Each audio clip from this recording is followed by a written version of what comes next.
Alright, hey everyone, and welcome to kind of the second unit. We're going to start up our thermochem unit and start to kind of learn a little bit about how energy transfer works.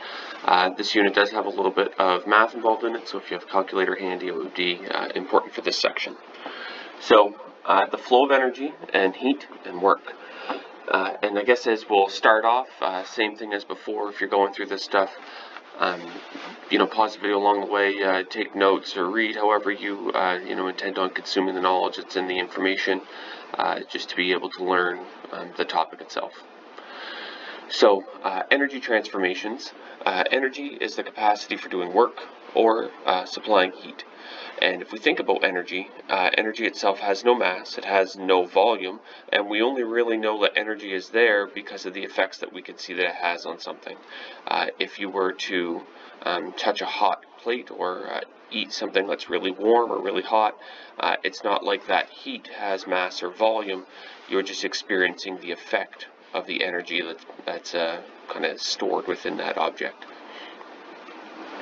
So, our definition for thermochemistry, it's a study of energy changes that occur during chemical reactions and changes in state. And so, really we're going to be spending the majority of this unit talking about thermochemistry and its effects and how it works.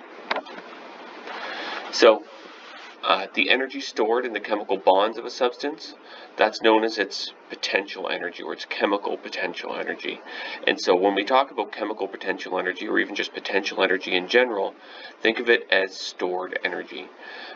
It's there with the purpose of doing something else. So if we were to buy gasoline or buy groceries, for instance, we're really buying gasoline for the purpose of burning it to make a vehicle move, or you're buying groceries for the purpose of eating it to give your body energy.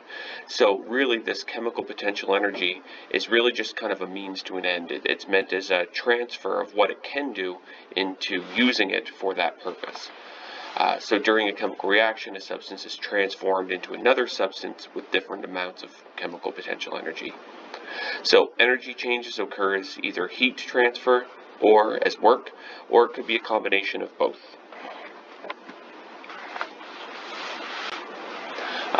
Heat, which we represent by the letter Q, is energy that transfers from one object to another object because of a temperature difference that occurs between them. And so there's this key point here, and it's definitely something for us to note as you start to go through this stuff. We should definitely understand heat representing our variable Q.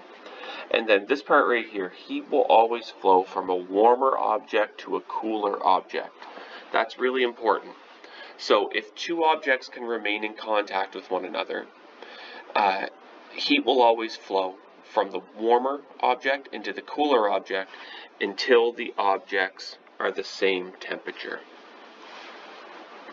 So energy transfer needs objects to be in contact, and oftentimes we don't consider air to be an object, but air certainly can count as that medium to transfer energy until they're the same temperature.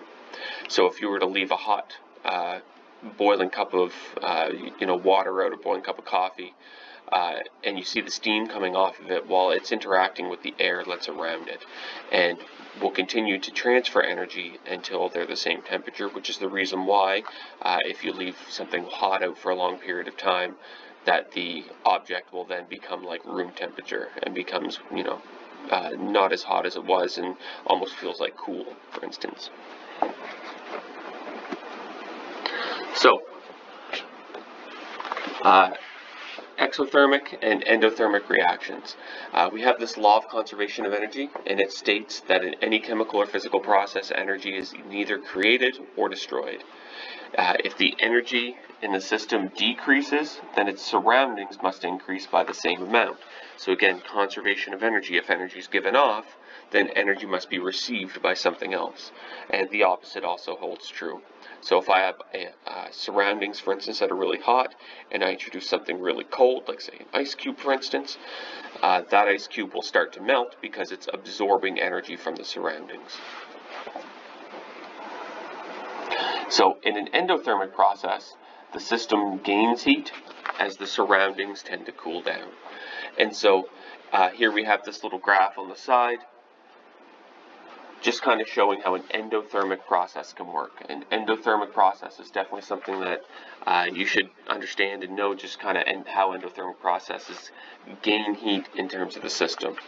So energy starts off, I have a reaction that's happening, and the energy increases from the reactants to the products. So I'm not going to so much worry about the activation energy part of things right here.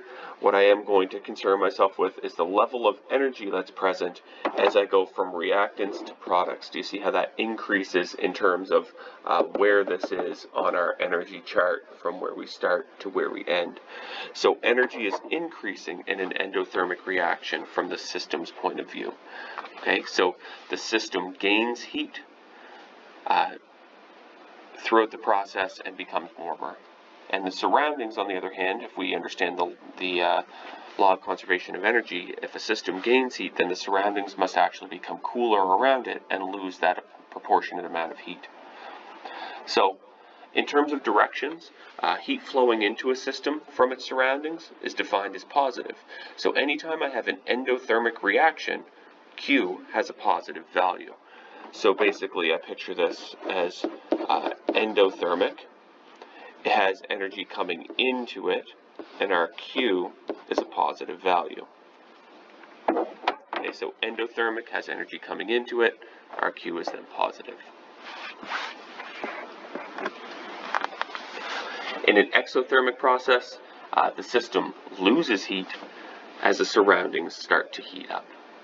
And so picture this idea of this boiling hot water.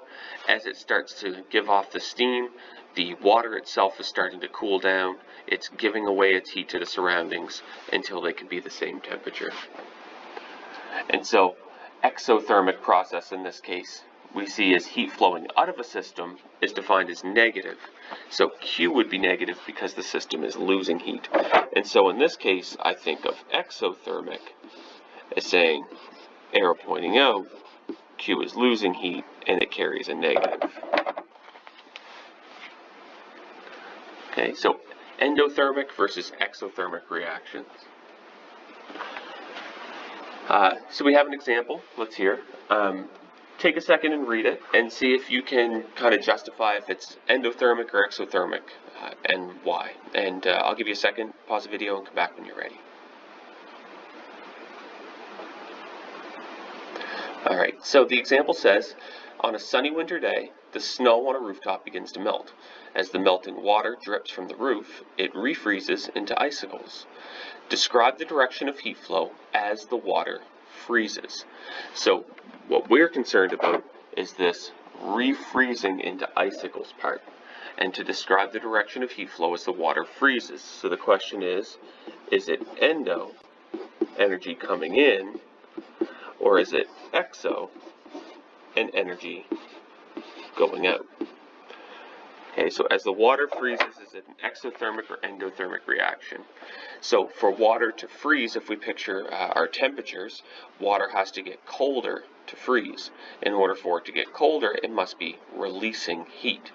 So is this process endothermic or exothermic? It must be exothermic because it's releasing heat into the surroundings, causing the system, the icicle or the water, to become colder and to freeze into icicles. So, process would be an exothermic reaction because it releases heat.